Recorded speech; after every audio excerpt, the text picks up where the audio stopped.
સ્વામિનારાયણ હરે. સંવંત 1885ના પોષ સુધી પૂનમને દિવસ શ્રીજી મહારાજ શ્રી ગઢડા મધ્યે દાદા ખાચરના દરબારમાં શ્રી ગોપીનાથજીના મંદિરને વિશે વિરાજમાન હતા ને સર્વે શ્વેત વસ્ત્ર ધારણ કર્યા હતા ને પોતાના મુખારવિંદની આગળ મુનિ તથા દેશ દેશના હરિભક્તની સભા ભરાઈને બેઠી હતી. પછી શ્રીજી મહારાજ બોલ્યા છે, અમારા મનમાં આ બે વાર્તા ગમે છે ને ત્યાં મન અટકે છે. તેમાં એક તો જેને એમ હોય છે એક ચૈતન્યના તેજનો રાશિ છે ને તેના મધ્યને વિશે શ્રી પુરુષોત્તમ ભગવાનની મૂર્તિ સદા વિરાજમાન છે. એવો દ્રઢ નિશ્ચય હોય અને તે ભગવાનની ઉપાસના ભક્તિ કરતો હોય તે વાત ગમે. પણ કેવળ ચૈતન્ય તેજને માનતો હોય ને તેની ઉપાસના કરતો હોય ને ભગવાનને સદા સાકાર ન માનતો હોય ને તેની ઉપાસના ન કરતો હોય તો તે ન ગમે. અને બીજું એમ જે એવા જે ભગવાન તેને અર્થે જે તપને કરતો હોય તથા યોગને સાધતો હોય તથા પંચ વિષયના અભાવને કરતો હોય તથા વૈરાગ્યવાન હોય ઇત્યાદિક જે જે સાધન તે ભગવાનની પ્રસન્નતાને અર્થે નિર્દંભપણે કરે તે ગમે.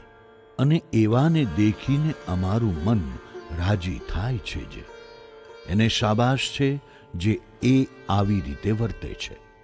અને વળી આ 5 વાર્તાનું અમારે નિત્ય નિરંતર અનુસંધાન રહે છે.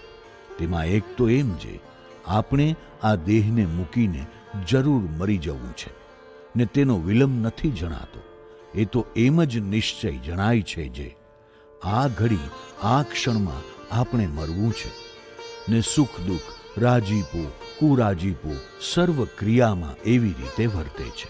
એવો વૈરાગ્ય કયો. અને બીજું એમ જે આપણે મરીશું તેમાં આટલું કામ તો આપણે કર્યું છે ને આટલું બાકી છે તે કરવું છે એવું નિરંતર અનુસંધાન રહે છે. અને ત્રીજું એમ જે અમારા મનમાં પંચ વિષયની વાસના ટળી ગઈ છે કે નથી ટળી. અને એમ જાણું છું જે ટળી તો ગઈ છે ત્યારે તે વિષયની જે ક્રિયા તે કેમ થાય છે. ત્યારે રખે ન ટળી હોય એમ અણવિશ્વાસનું નિરંતર અનુસંધાન રહે છે. અને ચોથું એમ જે મુક્તાનંદ સ્વામી આદિક મોટા મોટા સાધુ તથા બીજા પણ મોટા મોટા હરિભક્ત એ જે સર્વે તેને પંચ વિષયની વાસના ટળી ગઈ છે કે નહીં. અને આની વાસના ટળી છે ને આને આની નથી ટળી એમ સર્વેના હૃદય સામું જોયા કરવું એમ અનુસંધાન રહે છે. અને પાંચમું એમ જે જો હું મારા મનને ઉદાસી કરવા લાગું તો કોણ જાણે ક્યાંય જતું રહેવાય ને દેહ પડી જાય. માટે એમ જાણીએ છીએ જે મનને ઉદાસી ન કરવું.